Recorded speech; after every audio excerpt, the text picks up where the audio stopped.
Sebelum lanjut, jangan lupa subscribe ya teman-teman, agar channel ini semakin berkembang. Makasih.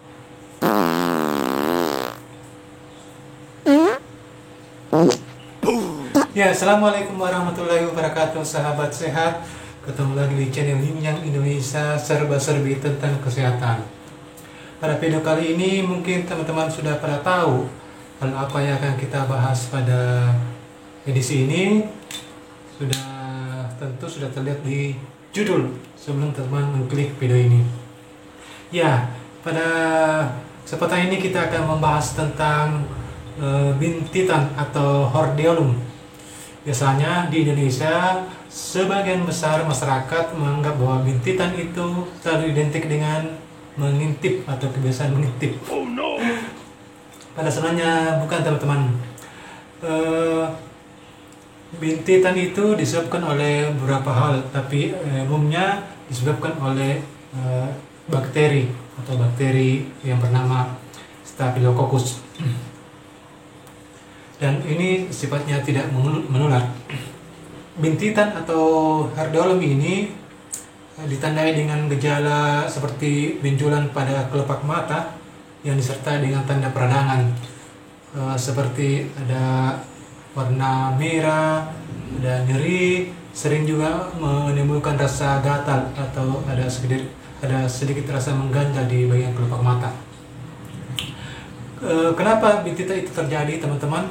Karena di kelopak mata kita ini terdapat banyak kelenjar minyak kecil, terutama di sekitar bulu mata, sehingga ketika kelenjar kecil ini tersumbat, baik disebabkan oleh bakteri, karena kulit mati, kotoran maupun minyak berlebih, maka timbullah kasus dari bintitan ini. Salah satu faktor risiko yang menyebabkan bintitan ini bisa terjadi, yaitu salah satu hal utama yang paling sering adalah menyentuh mata dengan tangan yang kotor.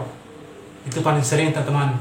Jadi dengan media tangan yang kotor, bakteri tadi yang bernama Staphylococcus itu akan berpindah ke bagian mata kita.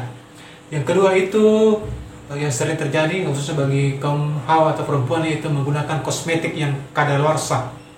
Jadi diharapkan pada sahabat sehat yang perempuan atau yang sering menggunakan makeup, tolong diinspeksi dulu atau dicermati dulu, dilihat dulu apakah kosmetiknya ini masih dalam tenggat waktu yang aman, belum kadaluarsa.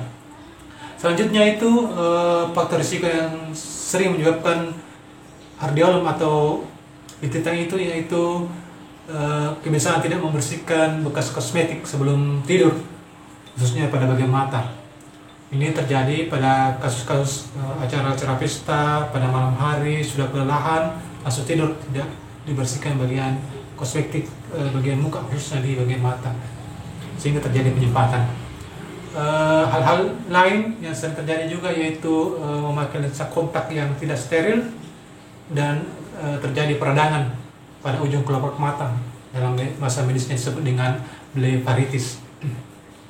Nah, hal yang bisa kita lakukan atau kita terapkan untuk mencegah terjadinya bintitan atau hordeolum ini, satunya kita tetap berpatokan pada faktor risiko penyakit ini atau kasus ini. Yang pertama tadi, faktor risiko itu adalah menyentuh mata dengan tangan yang kotor. Jadi pencegahan yang paling utama yang harus kita lakukan adalah dengan mencuci tangan sebelum dan sesudah melakukan sesuatu. Ini paling penting dan pencegahan yang paling efektif.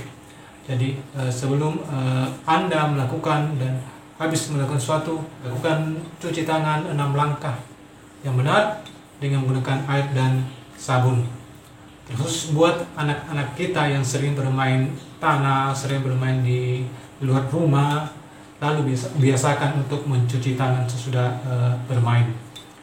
Yang kedua itu selalu memperhatikan alat-alat kosmetik, khususnya perempuan, agar kosmetik yang digunakan itu masih dalam tenggat waktu yang aman atau belum kadaluarsa. Termasuk kebiasaan membersihkan muka, sudah menggunakan makeup bagian muka khususnya di bagian kelopak mata. Biasakan sebelum tidur wajib harus dibersihkan terlebih dahulu. Termasuk juga teman-teman yang menggunakan kontak atau lensa kontak, supaya dalam penggunaannya selalu memperhatikan standar-standar kesehatan. Sebelum menyentuh lensa kontak itu selalu mencuci tangan. Kembali ke awal lagi tadi. Ya, bintitan ini sebenarnya teman-teman merupakan kasus yang umum di Indonesia. Dalam 1 tahun itu kasusnya bisa melebihi 150.000 kasus. Nah, setelah kita mengetahui faktor-faktor risiko, tapi masih saja peluang untuk terkena bintitan itu ada. Bagaimana cara menanganinya, teman-teman? Di sini saya akan memberikan 3 tips alami dan tapi efektif untuk menangani kasus bintitan ini. Yang pertama yaitu dengan kompres air hangat. Kompres air hangat ini dengan metode menempelkan air hangat dan melakukan pijatan lembut pada lokasi bintitan, dan kompres ini dilakukan sekitar 10 menit dengan jumlah 4 kali sehari. Caranya teman-teman, untuk kompresnya kita menggunakan handuk bersih, rendam dalam air hangat, peras handuknya hingga airnya tidak ada yang menetes, lalu tempel di mata atau lokasi bintitan tersebut. Ini gunanya untuk membantu mengejarkan nanah di dalam bintitan, atau juga metode untuk mengempeskan bintitan secara alami. Itu yang pertama, teman-teman. Yang kedua yaitu dengan menggunakan teh hangat, dengan metode kompres teh hangat atau kompres dengan menggunakan teh kantung. Jadi kita menggunakan teh yang mempunyai kantung yang ada talinya, teman-teman, bisa dicecil begini kan. Itu kita seduh teh. Caranya kita seduh teh ke dalam cangkir air panas. Setelah itu kita tunggu sekitar 1 menit.